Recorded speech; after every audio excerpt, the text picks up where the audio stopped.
Vamos a essa receita que ela tem basicamente cinco apenas ingredientes básicos.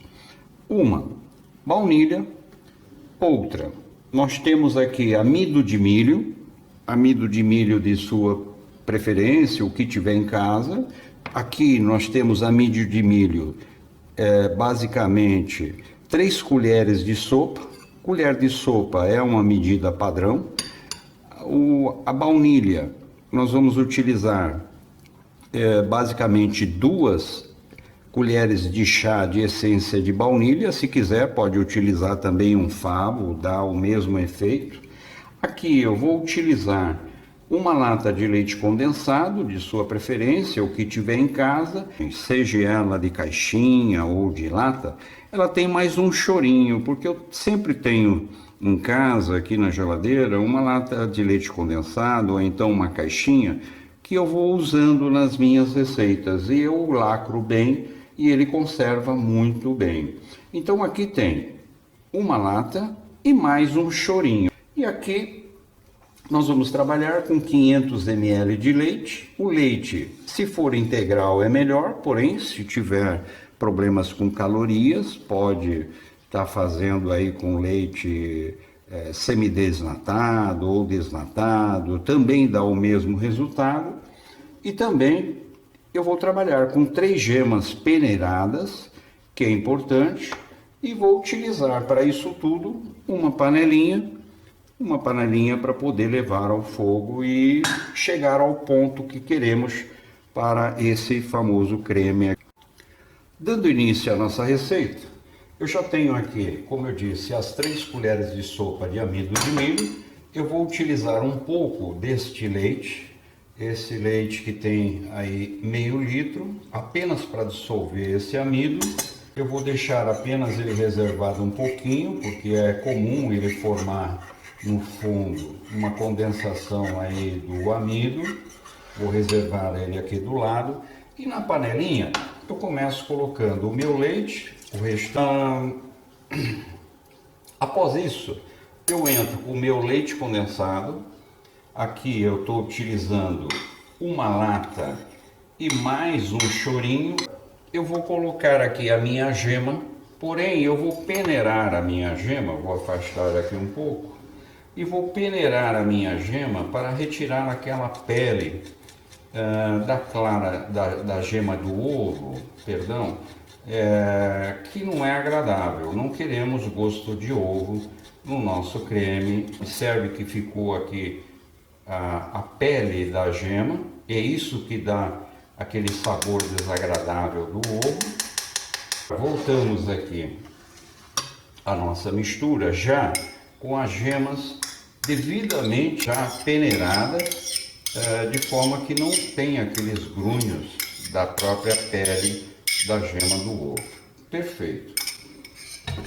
Agora nós vamos entrar aqui com a baunilha. E eu vou utilizar aqui 2 colherinhas, bem generosa, ou se quiser pode estar utilizando também o favo, que dá o mesmo efeito.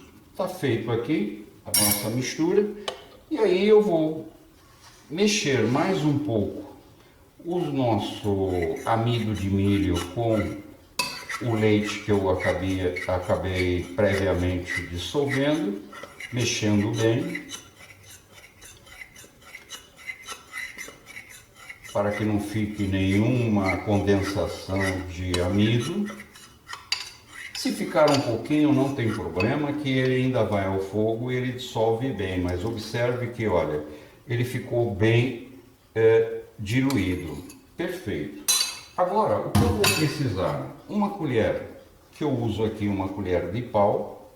Vou mexer bem, misturando todos esses 5 ingredientes, que foi aqui a lata de leite condensado mais um pouquinho, mais ou menos 1/4, os 500 ml de leite, as 3 gemas peneiradas, 2 colheres de chá de baunilha e 3 colheres de sopa de amido de milho. Mexendo bem, só para dissolver bem o leite condensado junto ao leite antes de levar ao fogo.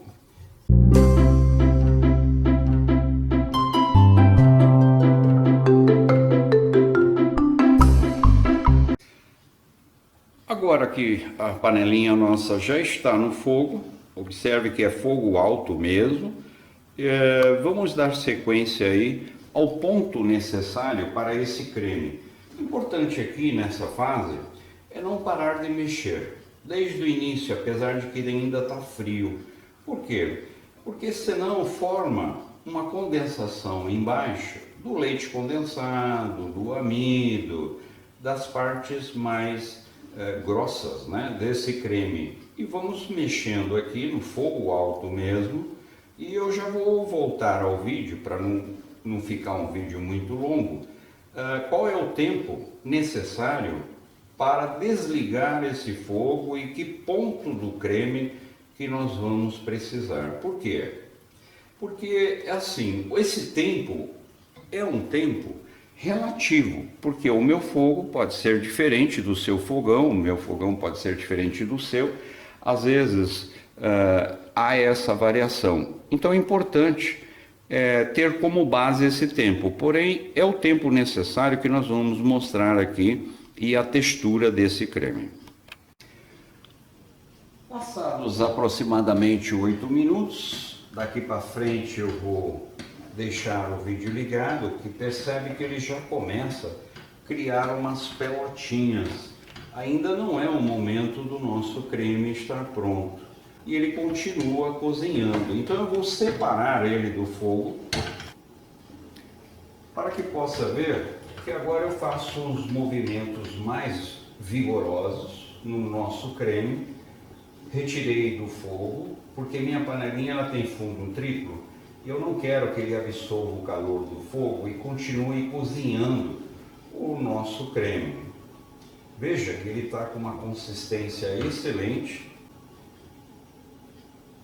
Está bem firme, mas não duro, que é importante. E agora é aquele famoso segredo para que esse creme ele não crie uma película muito grossa ao esfriar, e vai ser natural se eu não fizer esse processo, que é pegar um isofilme, uma folha de isofilme, vou ajustá-lo aqui e vou colocar dentro desse creme, em cima dele, perdão, colocando aqui com os dedos nas bordinhas para que não pegue ar, fazendo esse processo na volta toda da minha panelinha. E aí, o que vai acontecer? Ele vai esfriar agora naturalmente, porém, eu vou até aproximar bem na câmera para que possa visualizar melhor esse processo. Observe que ele foi todo envolvido no isofilme e ele vai agora fazer um resfriamento natural. Por que isso? Assim ele não vai formar uma crosta em cima e vai endurecer, o que é desagradável na hora da degustação. Utilizando aqui os ingredientes que nós vamos fazer a massa. A massa é muito importante. Nós vamos precisar a princípio de 4 ovos. Aqui vai alguma dica. Nós não vamos colocar esses ovos de uma única vez na hora da utilização. Nós vamos usar apenas um por vez. E por que aqui está separado em 4 em 4? Como eu vou fazer a inclusão dos ovos numa massa que já foi previamente pronta, não é interessante ir adicionando ovos, porque vai que na hora de quebrar um ovo, esse ovo não esteja com uma qualidade muito boa. Isso vai comprometer todo o trabalho já feito até então com a massa. Então é importante quebrar cada ovo um por vez, verificar a qualidade dele antes de incluir na receita. Mas como aqui vai um por vez, e nós vamos ver como, eu tenho aqui 4 ovos. Perfeito. Além dos 4 ovos, eu tenho aqui 150 gramas de margarina. Essa margarina ela tem que estar na temperatura ambiente e sem sal, porque eu não quero sal na nossa massa. Vou precisar aqui 150 gramas de farinha de trigo. Aí vai uma dica: às vezes a pessoa não tem uma balança de precisão em casa para medir a quantidade exata de gramas de farinha. Porém, 150 gramas, ela corresponde exatamente a 8 colheres de sopa. 8 colheres de sopa de farinha é exatamente os 150 gramas que precisamos. E aqui eu preciso de 300 ml de 1 litro, ou seja, quase um terço de 1 litro. Normalmente as xícaras de chá, elas possuem 240 ml, é um pouquinho mais, tá bom? Então agora nós vamos pegar todos esses ingredientes. Importante fazer uso aqui de uma colher bem reforçada. Aqui eu estou usando uma colher de pau, mas pode ser uma escumadeira, que seja, desde que ela seja bem reforçada, porque nós vamos fazer um movimento bem rigoroso na panela e vamos mostrar aqui a sequência de como preparar essa massa. Panela no fogo. Note que eu estou utilizando uma panela bem maior do que eu necessito. Poderia ser uma panela menor. Porém, para demonstrar aqui qual é o ponto desse cozimento dessa massa, então eu estou utilizando aqui essa panela maior. Vamos entrar aqui a princípio com a margarina. Importante, ela está numa temperatura ambiente até dissolver totalmente, porém não entrar em fervura ainda. A ideia aqui é apenas pegar essa margarina e dissolver totalmente os grãozinhos dela. Uma vez feito isso, eu vou entrar agora com a nossa água. Após uns 2 minutos, mais ou menos, isso vai depender da intensidade do seu fogão, a água já está fervendo e agora sim nós vamos adicionar essa farinha e ir mexendo de uma forma bem rigorosa. Toda a farinha adicionada e vamos mexer agora até que a mistura seja muito bem feita e ela solte do fundo da panela.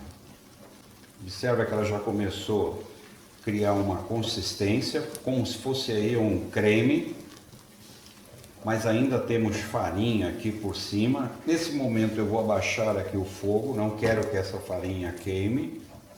Está bem baixo o fogo agora. Está bem misturado. Vou cozinhar mais alguns instantes, não precisa muito, até porque essa massa ela ainda vai ao forno. Aqui eu faço alguns movimentos. Observe que aqui nesse ponto ainda tem farinha crua.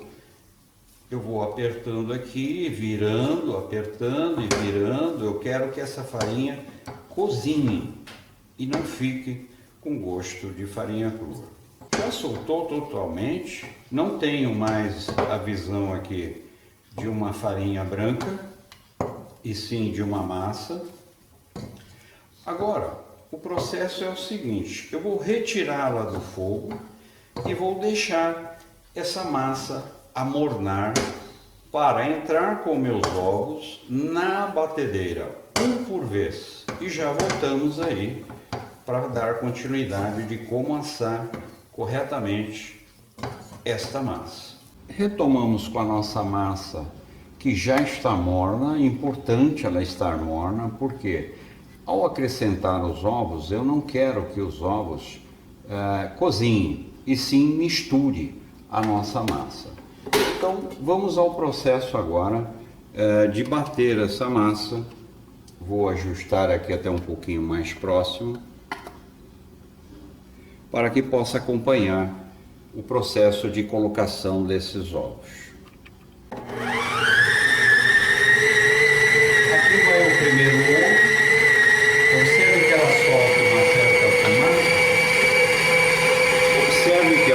soltou ainda alguma fumaça, porque ainda está morna, mas não vai cozinhar os ovos. Agora vai o segundo.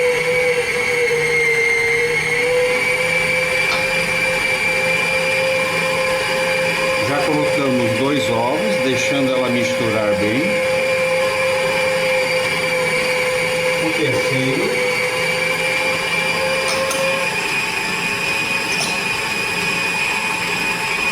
Note que ela já vira com mais facilidade. E o quarto. Agora eu vou aumentar a potência dela para que ela possa misturar bem esses alimentos.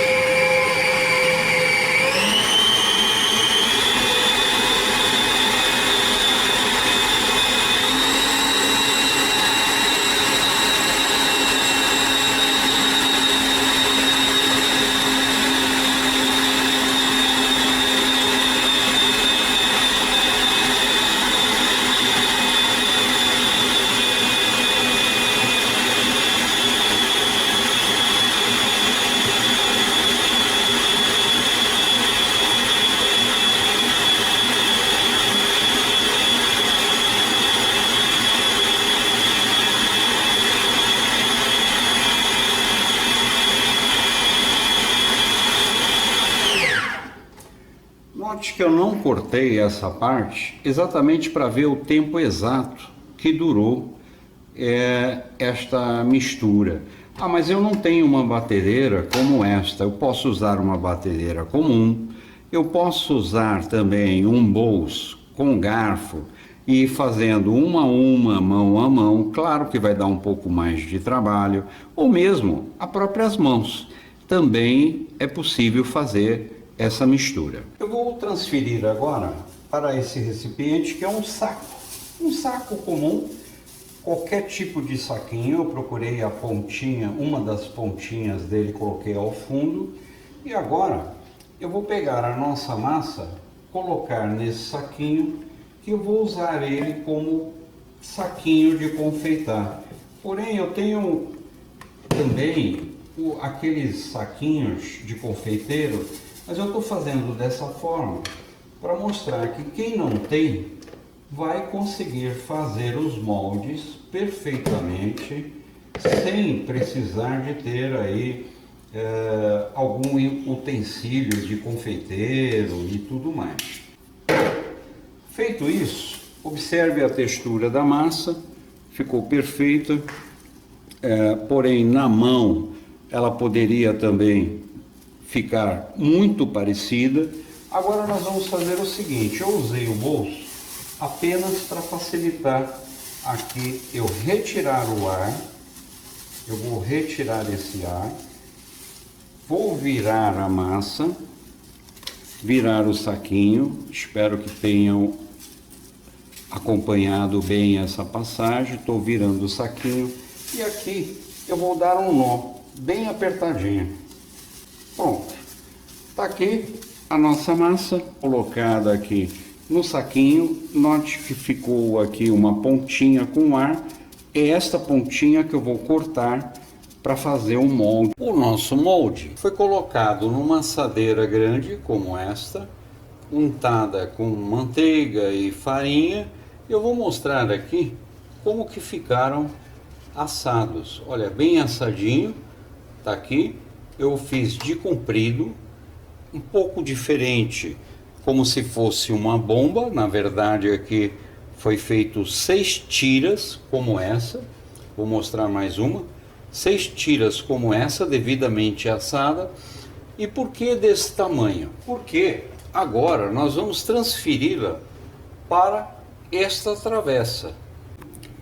Acondicionado já na travessa, são 3 lingotinhos de massa.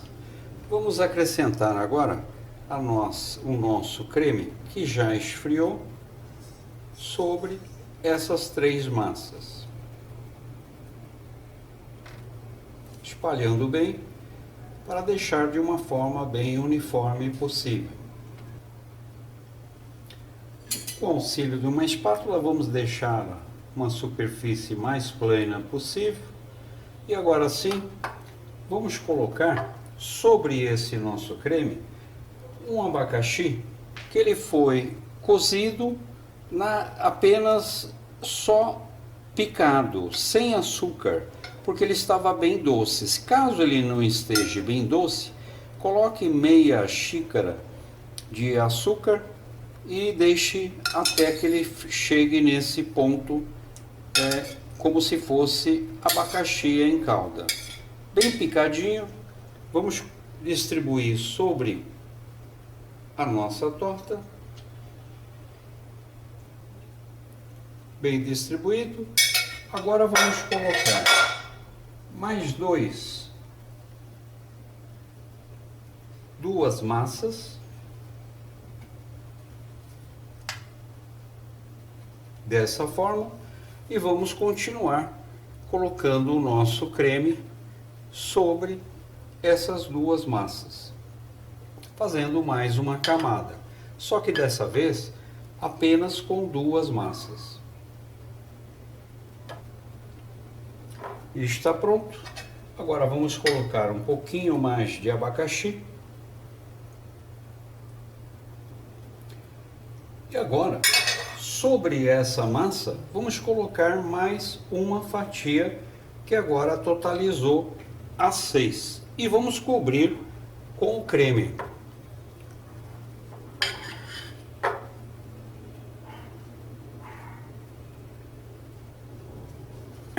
Está aqui o resultado.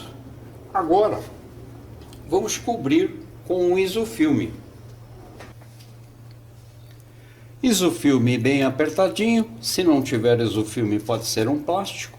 Agora sim, vamos levá-lo à geladeira pela noite toda, ou pelo menos umas 12 horas na geladeira, antes de darmos ainda um acabamento todo especial. Nossa torta triângulo já foi à geladeira, pernoitou na geladeira. Agora vamos dar um acabamento a ela com 150 gramas de chocolate derretido. Pode ser derretido em banho-maria ou mesmo no micro-ondas. No micro-ondas aproximadamente 1 minuto e meio, colocando sempre 30 em 30 segundos para que ele fique bem derretido. Agora vamos dar um acabamento na nossa torta, retirando o nosso isofilme e com a ajuda de um pincel,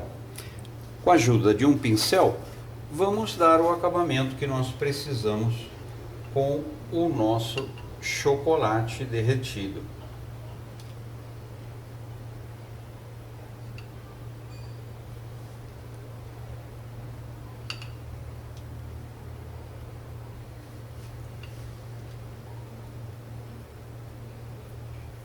Feito um lado, vamos virar para o outro.